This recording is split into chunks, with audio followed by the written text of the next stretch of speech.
So thank you everyone for coming tonight to the OTAC clinical case webinar.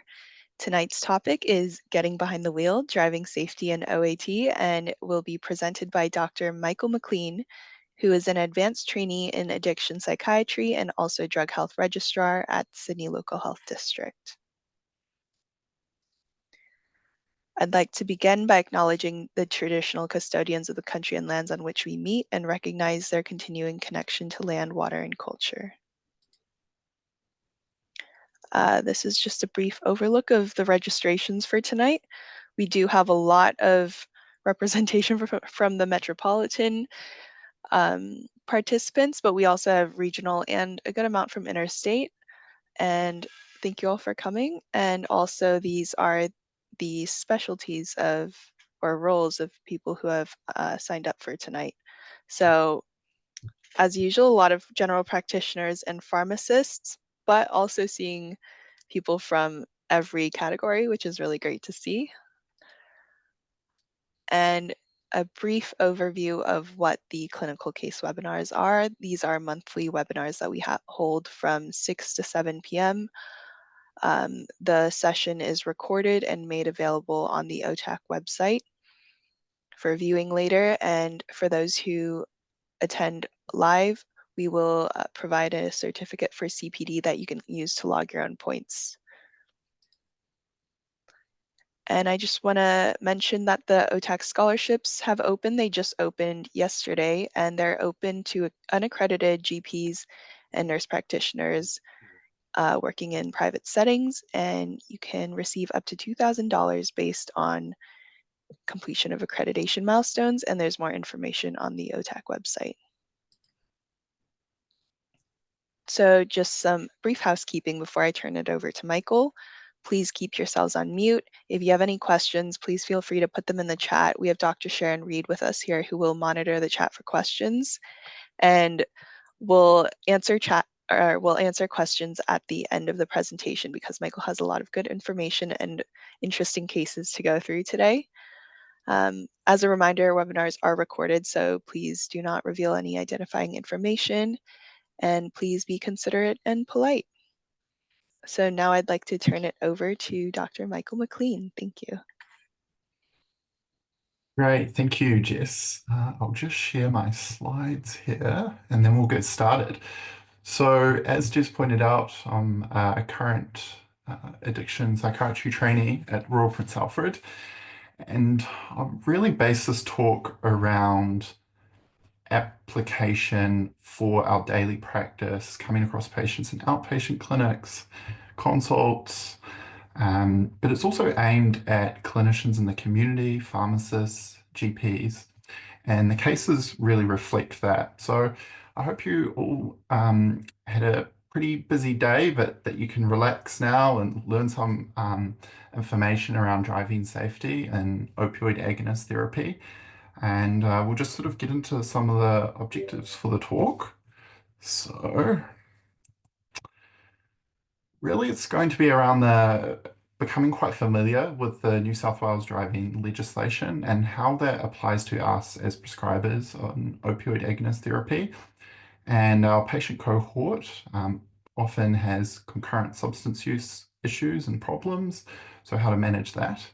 And also relevant medications prescribed, as well as illicit that come up in our daily practice. So going to be looking at some ethical considerations around driving safety and opioid agonist therapy. And I've really put this in here because we come across driving safety issues basically every day in clinical work, but some of us might feel a little bit uneasy in applying some of the legislation due to some of these ethical issues, which we will get into. And I also just want to provide some brief updates on legislation. So there has been some new laws and new guidelines, so they'll just be scattered throughout the talk. We'll cover 4 clinical case scenarios. So why is this important? So look, over time, it's been noted that there's an increasing amount of involvement of illicit substances or drugs in fatal motor vehicle accidents, as well as just motor vehicle accidents in general. This has been increasing over time. And the most common substances are alcohol Previously, if we look back 10, 15 years, that was around 20% of fatal accidents. It's slowly going down, 0.5%, 0.1% per year. But what we're finding is that cannabis use, it doubled in terms of fatal accidents over the past decade. Sedating medications, sedatives of all type, but predominantly benzodiazepines. And if there's benzodiazepines involved in the accident, 100% of the time, it is the driver who caused the accident who have sedatives on board. So it's quite a sort of damning figure. Stimulants make up a significant proportion, and also opioids as well. And they're overrepresented for how many people in the community actually use them. So we'll get into some of the reasons why that's the case. And obviously, we prescribe opioids as part of our treatment. So it's quite important.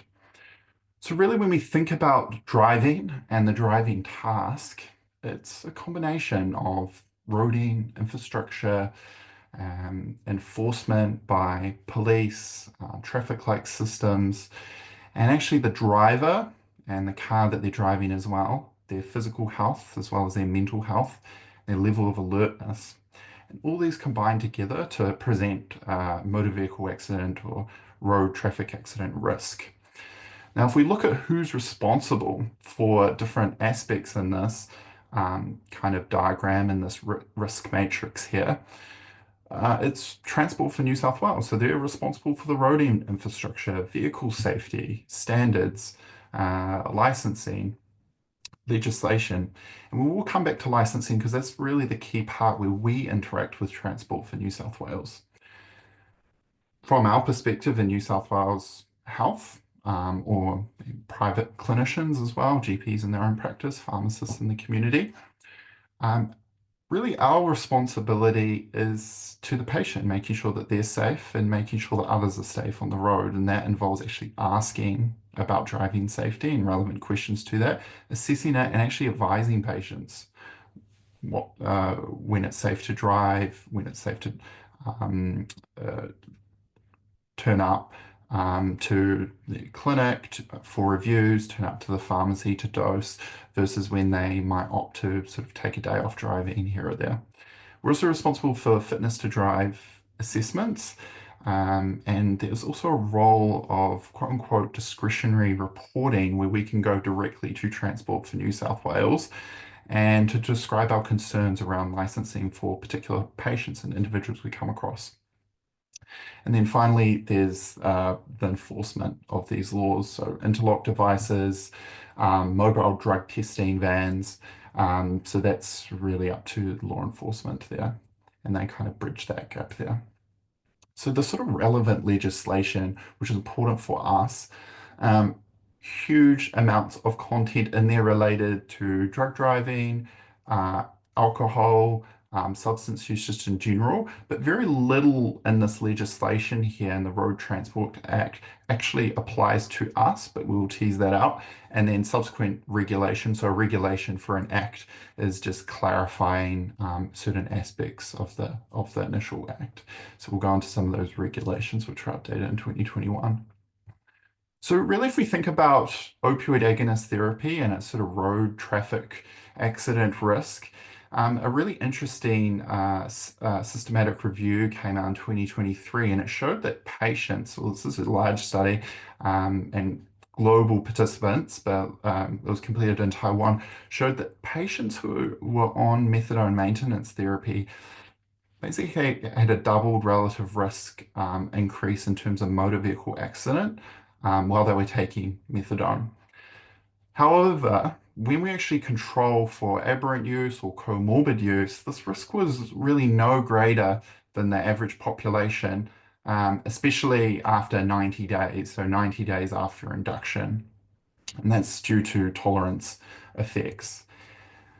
Similarly, it's thought that buprenorphine is the same. However, there's paucity of data around this. How we do have experimental data that shows sort of in the induction or initiation phase that there is a relative risk increase there too.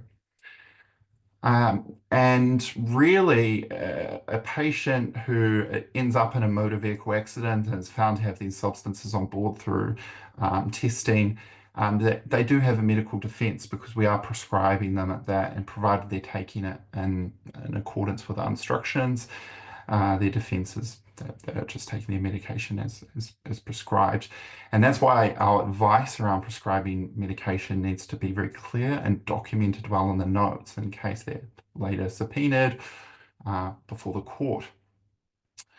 So if we look at the effect that substances in general, and actually particular opioids, have on driving, a key measure in road safety studies is standard deviation of lateral position. So this is shorthand or a technical term for swerving. So over a period of uh, measurement, so a kilometer, half a kilometer, 100 meters. It's the degree of swerving within a lane, and this is found to be one of the key predictors of motor vehicle accident or crash risk in simulations. And what we find is in opioids that there is an increased risk of this, especially in the early period. So in healthy volunteers, they get a more substantial effect from this, and opioid dependent individuals who then go on buprenorphine or methadone, there potentially is an increase in standard deviation from lateral position. However, in buprenorphine, that's less pronounced. There's also poor reaction times, poor judgment in certain situations, and also a persistent miotic effect, so some blurring that can take place. However, these diminish over time, especially with buprenorphine, and definitely after the first 3 months.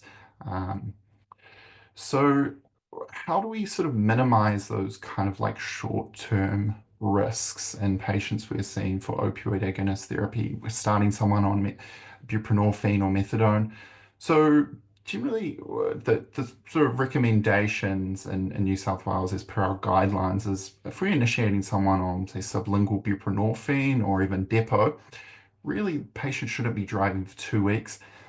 And especially during this time, we are often titrating as well. So they're not at a stable dose. So 2 weeks is really the minimum, and that should be clearly articulated to the patient. Also, if there's significant dose changes, so this is where I'm talking about greater than, say, 4 milligrams, 6 milligrams, for whatever reason you're going up at that rate, you should also communicate that they need to cautiously drive during those next 3 to 5 days. How if it's, say, just 2 milligrams, that advice might be less applicable for that patient, especially if there's no significant physical comorbidities or medications on board. With methadone, it's actually a bit longer, and that's really borne out in that systematic review in 2023, which I put down the references, that crash risk is increased actually for 3 months. So really 4 weeks, again, is that minimum? I think that should be sort of baseline articulated to patients as well. Easy to miss and a first assessment for induction or initiation on methadone, but important to document down. Again, significant dose changes, so this is greater than 5 milligrams, caution in those 3 to 5 days. Really important, intoxication or withdrawal in whatever setting you come across. It's important to advise the patient that day it's inappropriate for them to drive. Uh, Patients rely on us as health professionals to give authoritative advice around crash risk, and that's really our obligation is to advise in that situation.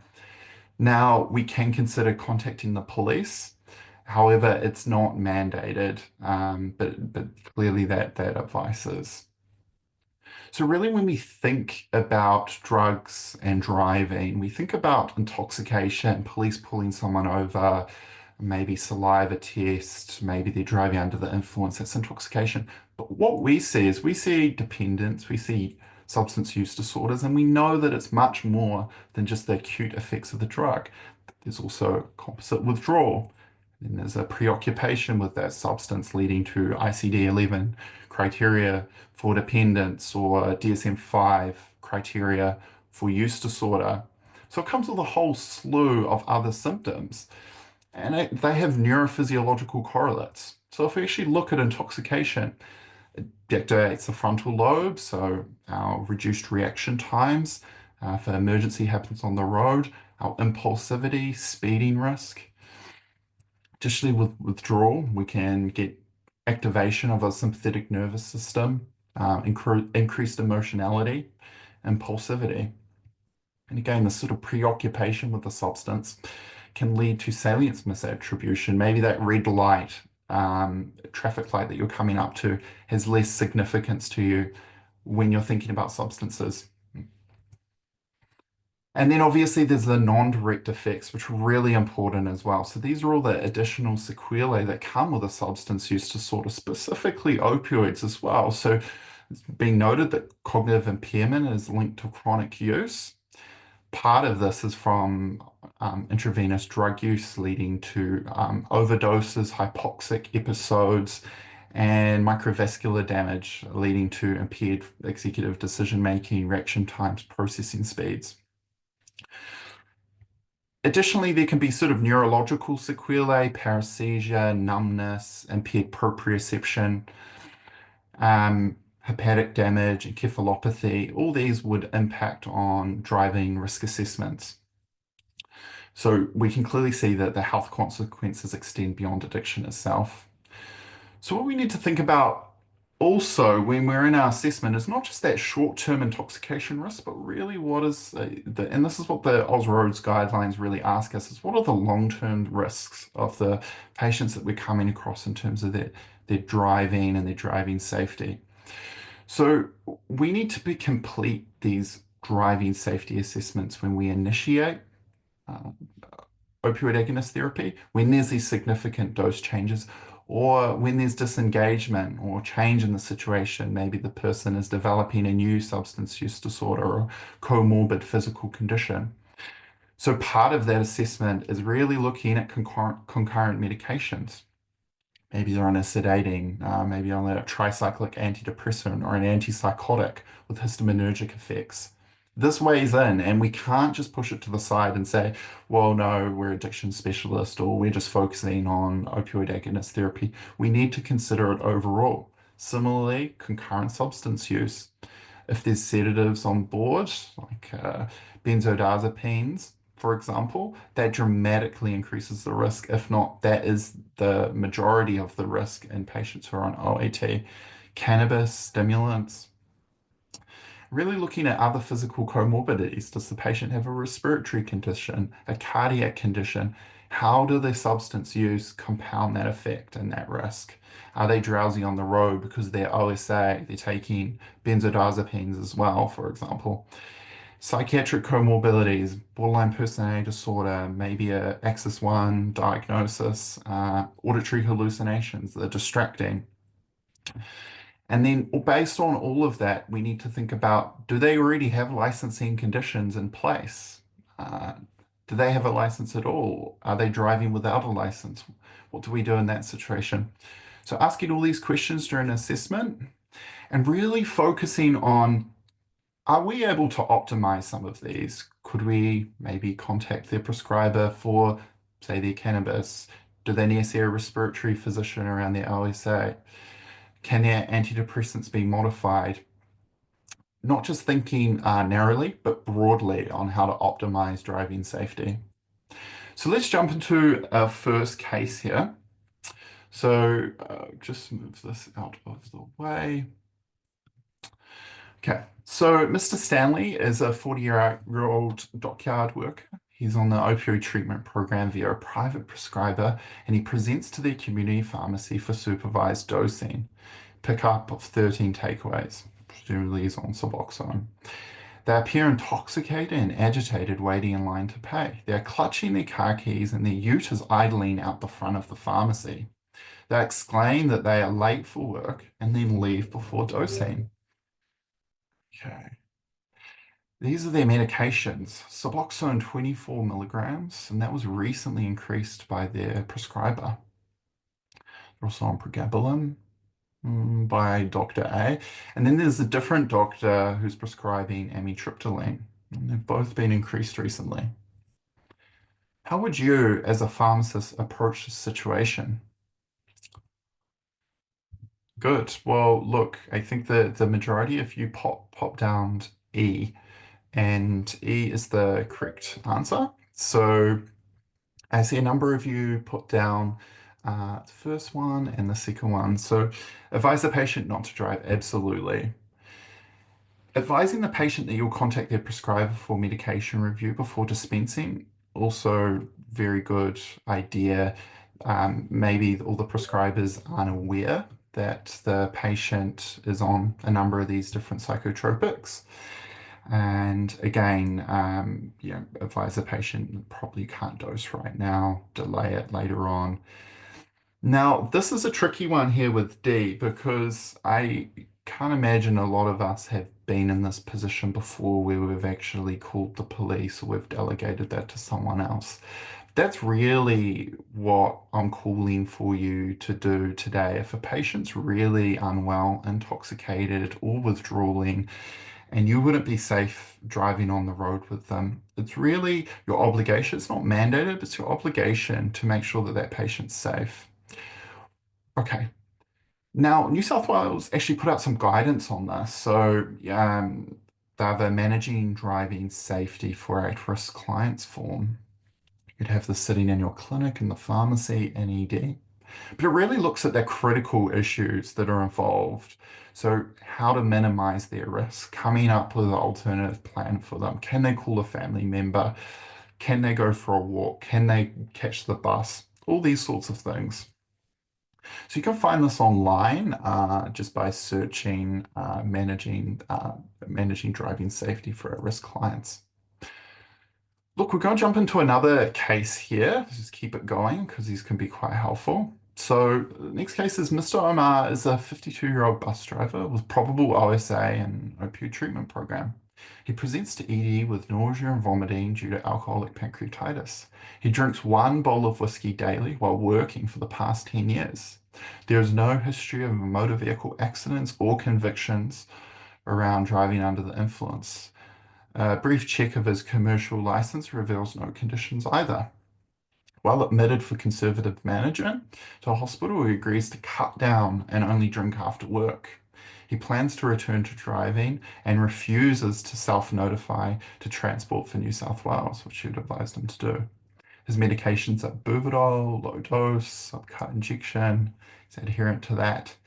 And he's on metformin as well.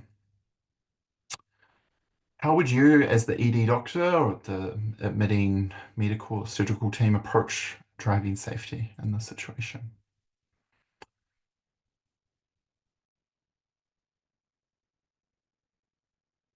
Oh, great results there. So 80% got the correct answer. So absolutely, this is just a clear indication there's multiple risks involved. Now, remember, you're not mandated to inform them, but you've got very good grounds to inform them, and we'll get into what that means. He's a commercial bus driver. He's drinking at work. Very, very high risk there. Now, of course, you could wait, you could hand over to the prescriber. Of course, the prescriber should be aware of this as well. But really, our duty is there to notify Transport for New South Wales.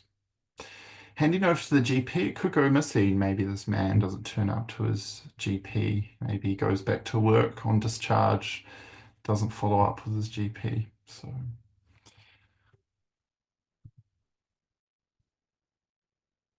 Okay. So how do you make that notification? So Transport for New South Wales has a form online. You can do it through a HealthLink software, but actually just filling out the PDF form on New South Wales Health website is the easiest. This is all it is. So you can just type in the patient's details. You can select whether the patient has a private driver's license or a commercial driver. Uh, just for those that don't know, you're classified as a commercial driver if you're using that car for some sort of business. So, say if you're a taxi driver, or Uber driver, delivery driver, even if the car is small, you've still got a commercial license. You can select both as well. And this first area here is to report your concerns around whether they should hold an unconditional or conditional license. And we'll talk a bit about what conditions can be placed on a license. And this down here, you can actually write, no, I think this patient, is agreeing to treatment, they've stopped their substance use, they've, say, seen a psychologist, they're booked into detox or booked into rehab. I think they should have a conditional license. So you can kind of suggest to Transport for New South Wales, the driver licensing authority, kind of what you're seeking or what you're suggesting as the medical practitioner. And then finally, you can pop in other parts of your driving assessment that you think is relevant. So, does the patient also have a comorbid substance use issue? Are they on medications that could potentially impair their driving as well?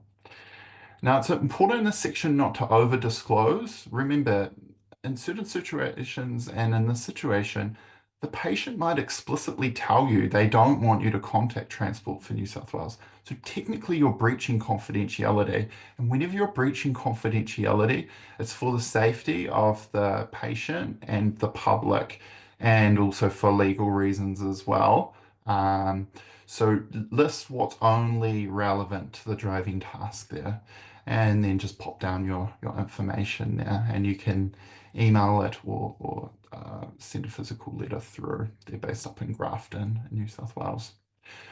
So unconditional license, so that's just a normal license, so there's no conditions on it. You've just got your full driver's license. Now, a conditional license is certain conditions placed on it. So you need to be wearing glasses, for example, prescription glasses. You need to have, you can only drive during the daytime. You have some sort of vision impairment. So a conditional license may be considered by the driver licensing authority. For us, that's Transport for New South Wales, subject to periodic review and consideration by whether the following criteria are met by the treating doctor. So we can suggest a conditional license in that notification form if we think it's appropriate. I'd say probably rarely that would be the case. Usually if a patient's presenting to us, they've got a well-developed substance use disorder, so usually be just removal of the license completely. So to meet a conditional license, they need to be involved in treatment program and be in remission for at least 1 month. So remission isn't necessarily complete abstinence, but it's to the point where it's so infrequent or the usage pattern is so insignificant and not used during the driving task that it wouldn't impair on driving. So that's up to you to decide on that. And this is actually a longer period for commercial for obvious reasons.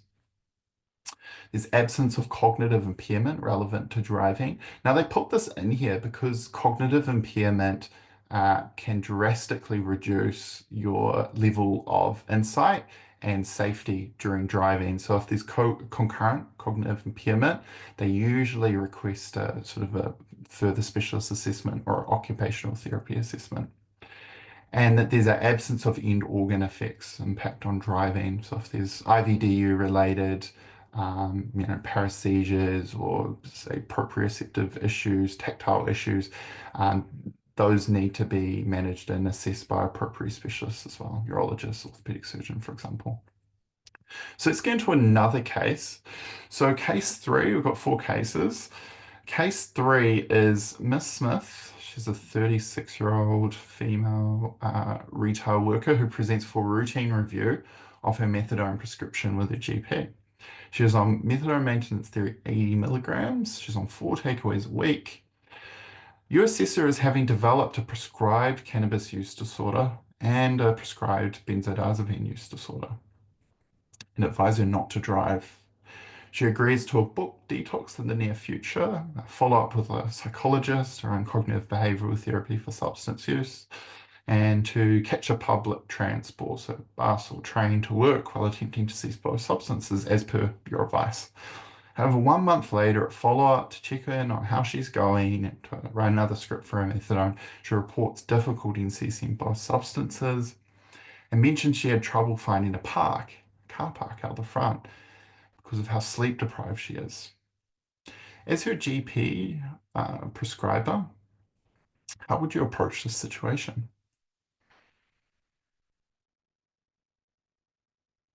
Hey, great.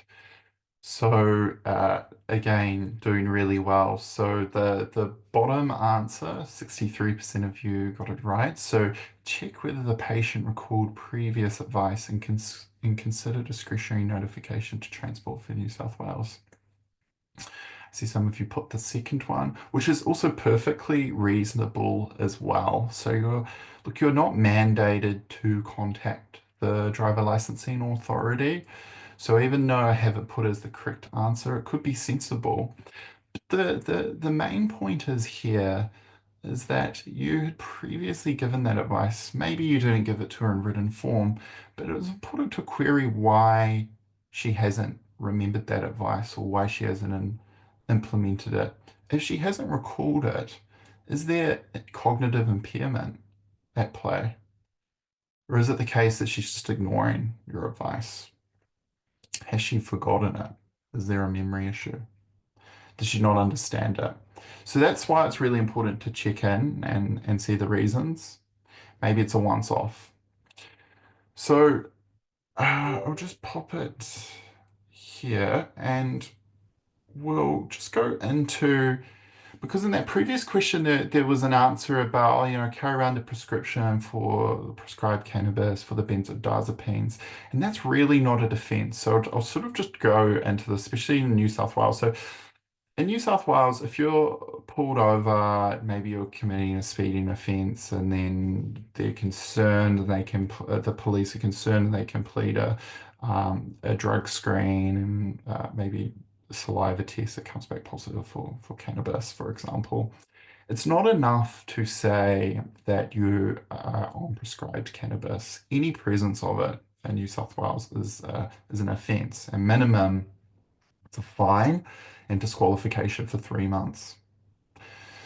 Now, it's also an offence if you have the presence of, say, for example, morphine and codeine, which is specifically mentioned in the Road Safety Act 2013. Again, similar dexamphetamine, for example, for ADHD prescription. Now, you can also be charged if you're assessed to be under the influence of any of those prescribed medications. So, say you're aberrantly using methadone, you're injecting it, you're becoming quite sedated on that, and the officer assesses you as driving under the influence, and the complete testing, you've got elevated blood levels of methadone, and you are placing the public at risk, you can be charged for that. It's not enough that it's just prescribed to you. Are you taking it in accordance with how the prescriber is dispensing it to you? And that can be met with a minimum fine, 3,300 is the minimum, and disqualification for 18 months. So it's something important to advise patients that really they need to take the medications as prescribed, as written on the bottle. And in 2021, New South Wales updated legislation for combined alcohol and presence of illicit substances. So these are usually saliva illicit substances, so mobile drug testing bans, so cannabis, speed, ice, MDMA. And these come with heftier fines, disqualification, and likelihood of imprisonment as well. And that's even with low amounts of alcohol present. Additionally, I sort of brought this up before, is cannabinoids.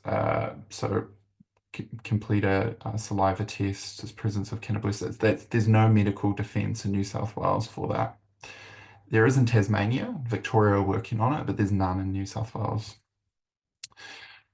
So if we look at actually the Road Transport Act 2013, and we look at discretionary reporting considerations, really this entire act, this is the part that refers to us as clinicians. So let's take a closer look. An individual does not incur civil or criminal liability for reporting to Transport for New South Wales in good faith information that discloses or suggests another person is or may be unfit to drive, or it may be dangerous to allow another person to hold or be issued or to renew a driver's license or a variation, so conditions on that license.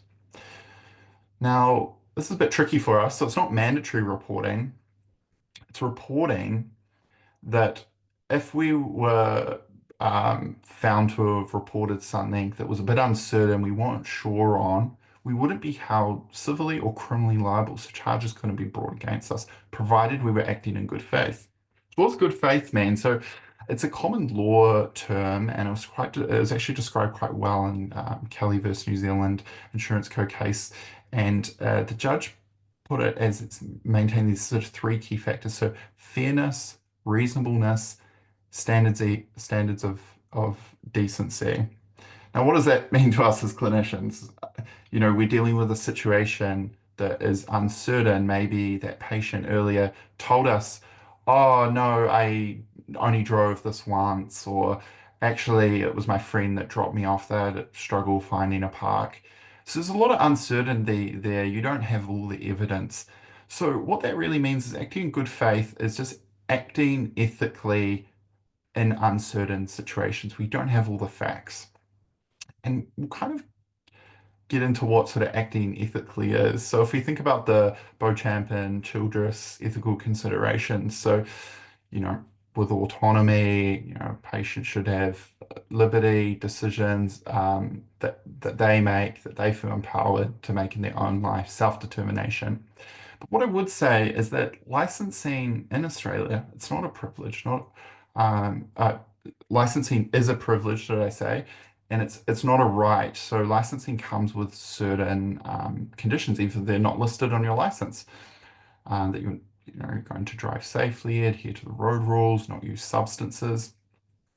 So really, that's sort of an argument against um, uh, favoring or preferencing autonomy in this sort of decision making around whether to notify or not. Additionally, there's kind of this non-maleficence argument. So, look, you don't want to do any harm by notifying to the DLA. They lose their license, they can't do their job, they lapse to substances, their substance use disorder gets worse. Now, how this has kind of circumvented this ethical principle. So ultimately, that authority, and for good reason, doesn't actually lie with us as the clinicians. Look, we can have a fairly good prediction that the license will be removed if we do notify the DLA, but we don't know for certain, and ultimately, we don't hold that authority. So it really allows us to step back and kind of avoid that dual role dilemma where we're trying to treat the patient, support them with recovery, advocate for them. But then on the one hand, we're also kind of judging them, potentially removing some of their rights as well, or their privileges as well. And additionally, beneficence. So this would be in favor of reporting where it's appropriate in good faith. So look, the patient might end up in a catastrophic accident. If they're a commercial driver, they may injure multiple members of the public, not just these themselves. And that's really the justice argument there too, that they could present safety risks to others on the road. So New South Wales Health actually put an information bulletin out on this in December 2023, and it looked at what to consider during discretionary notifications. So it talked about limited relevant disclosure to the driver licensing authority. So when I brought up that notification form, it's really only mentioning the important information to the driving task, breaching confidentiality only when it serves a particular interest. Consider the patient's insight and engagement. I'd given a similar talk to this and to mental health here in Sydney at one of the hospitals. And really, insight is one of these mitigating factors. If a patient is aware they have a substance use issue, that it is impacting their driving, that they kind of heed your advice, it's been shown that that potentially reduces risky decision makings on the roads, that patients may drive a bit slower if they're aware that their substance use may actually impact their driving. And obviously, if they've got good engagement as well, therapy, opioid agonist therapy, adherence, good compliance, those all bode well as too.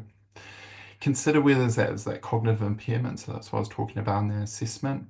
If you're concerned, you're not sure, sure. MOCA, MMSE, or RUDAS for cold patients. And just check in. Have they ignored previous advice? Did you advise them to self-notify? Did you advise them not to drive that was unsafe? And they continue to do so. That's all important when you're considering a notification. This brings us to our final case. I'll just read it out here. Mr. James is a 30-year-old male on a private conditional license due to a reported historical opioid use disorder. He presents to a new private addiction psychiatrist for an ADHD assessment. At the end of the consultation, the patient requests a driver licensing authority medical report to be completed to support an unconditional license. He appears guarded at this point and refuses to allow any physical examination or a urine GCMS, UDS. He denies any substance use for over a year. How would you, as a psychiatrist in this situation, approach it? Okay, great. So just looking at the breakdown here, again, doing really well. It would be absolutely appropriate to engage in all the above. Quite a lot of work, actually, but it's very reasonable to clarify the conditions on the license. He's now asking for unconditional license. So what conditions were there to begin with? Was he meeting those conditions? Was it some sort of biological monitoring, urine drug tests with maybe an old specialist? Contact your indemnity insurer. This potentially could be useful. You're in a situation where you might be prescribing a stimulant. You're unclear on the current driving safety, and you're not too sure about this request. How do you manage it? So sort of getting comfortable with contacting your insurer. And gain collateral, it's completely appropriate to contact previous treating clinicians, see what notifications they had made, obviously get the consent from the patient around this, what monitoring that they had completed, urine drug tests, what other substance uses, disorders were going on. And when was a previous notification? How long has conditions been on this patient's license for? And you can actually also contact, and I have a couple of times, Transport for New South Wales, just for de-identified advice, just on how to kind of approach this situation. You're not sure where to go to begin with. And this can also be all hypothetical, and they'll support you with that. So it's all of the above. So when you're looking at a license, and this is the same on the app as well. Now, obviously, if it's a physical license, it may have not been updated, but on the digital license, it updates fairly quickly, and it'll show the sort of conditions there. Now, all these symbols, it's kind of actually hard to know what they mean. You can try and look them up online, but you actually have to contact the DLA to figure out exactly what the symbol means. But it will usually have an explanation at the back of the card, and it will say what the actual conditions are. Contact lenses, what have you. So, who assesses fitness to drive after a notification's made? Notification's made, and the DLA gets back to the patient and they say, okay, you need to go and have an assessment. So that assessment has to be addiction specialist in the first instance. Um, Now, for reviews, it has been updated and the guidelines have been updated that they can be performed by the patient's usual general practitioner, provided the general practitioner is happy with that situation, that there's an agreement with the addiction specialist on how the monitoring is going, that there's sort of regular communication, and that what's being really encouraged now, especially in the latest Osroads guidelines, is that there's a remission confirmation with biological monitoring. So if it's alcohol, maybe testing, breathalyzers, illicit substances, UGCMS for that. So bringing us sort of back, and what I kind of implore you all to do, and look, we probably all miss it during assessments or routine reviews or when treatment changes in opioid agonist therapy. I really just want you to take home these sort of three main points, which is just always ask, advise, and document driving safety conversations. So if you do have that conversation, you do ask about it, advise them what to do. Be a bit cautious in the next 5 days because you've changed the methadone dose, you've bumped it up 10 milligrams. And then document what your advice was, just in case something happens and your notes are subpoenaed later on. then encourage patients to self-notify in that first instance. There's no mandatory notification legislation, so it's all up to the patient really. And in that first instance, just encourage them to self-notify. It reflects better on them. It shows that they've got good insight, that they're taking responsibility for their driving safety and substance use. And the final key point here is assess that driving safety. So ask about all those comorbidities, their licensing conditions. Is it private license, commercial license? When you initiate opioid agonist therapy, and if there's any significant changes. And a final point, if a new substance use disorder develops, mention it then and maybe do that assessment, or just write it in your notes. Next time I'll assess driving safety, just as a reminder. So more information, if you're needing sort of more specific guidance. So Roads has a great section on, it's titled Substance Misuse. It's general, it's used across Australia and New Zealand, so it's not specific to the New South Wales context, but it is quite applicable to our practice and giving us some good advice around that.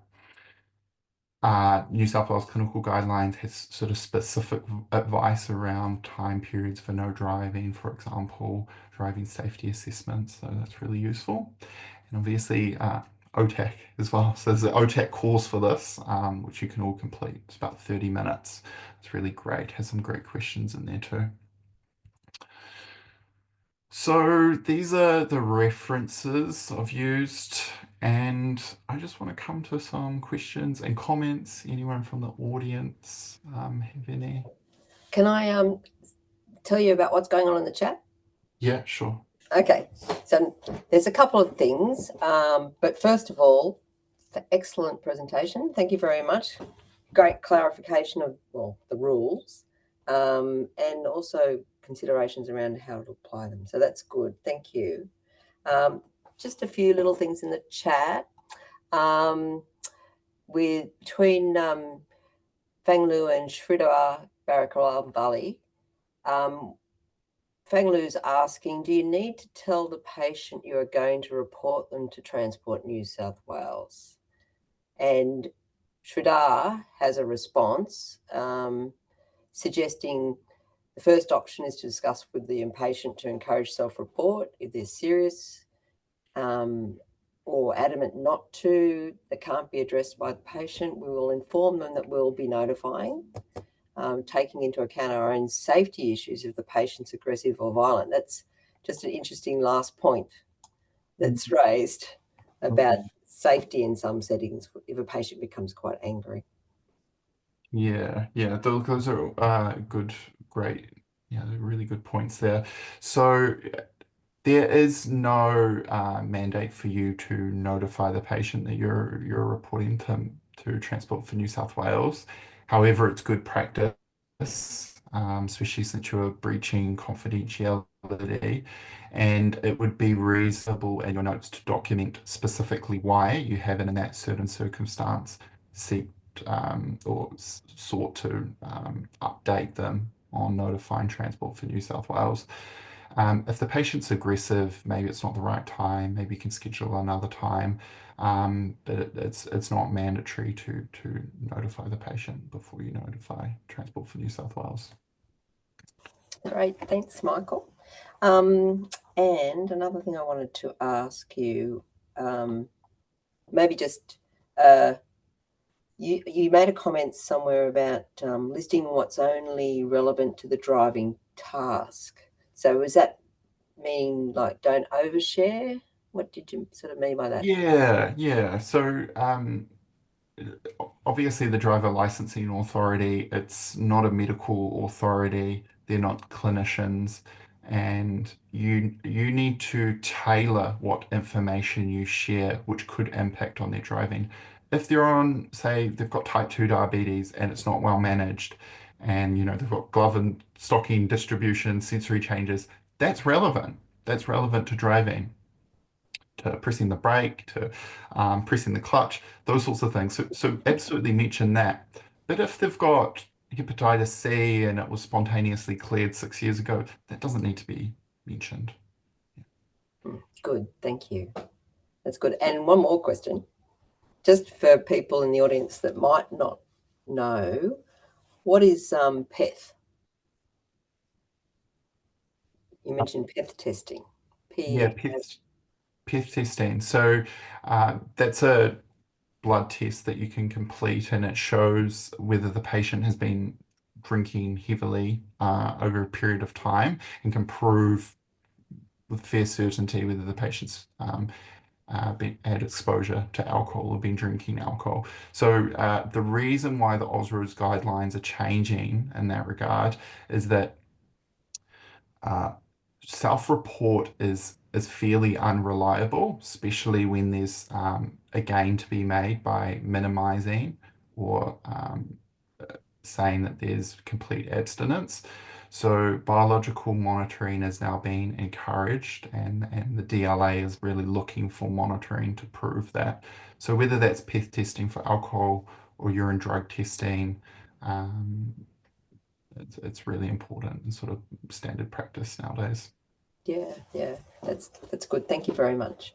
So are there any other questions from the audience before we sign off? There's one question in the chat asking, when we start a patient on methadone or buprenorphine, do we need to notify Transport New South Wales? How are we going to make sure that the patient's not driving for the first 2 to 4 weeks?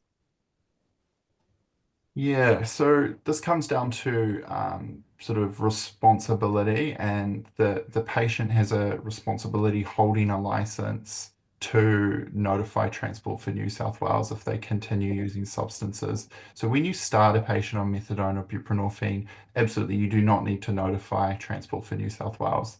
And you can look for clarification on this on the 2023 New South Wales Bulletin on Driver Licensing Authority. Yeah, don't need to notify them in that circumstance. If the patient disengaged from treatment and relapsed to, say, heavy IVDU, heroin use, you might need to notify Transport for New South Wales, depending on the circumstances. And the other thing, just to point out in the chat, Sridhar also mentioned and reminded us of the importance of looking at SafeScript. Yeah, that's very important. I think we all share that experience. A patient says they're on no medications, you check SafeScript, it's kind of different story. So definitely need to correlate, and there definitely needs to be an explanation, especially if there's multiple sedatives there or stimulants or psychotropics. You really need to clarify with the patient how they're taking that medication, when they're taking it, are they taking it as prescribed? And if you're not sure, you can always contact the other prescriber and just let them know how I'm concerned about this patient's driving safety. What do you think?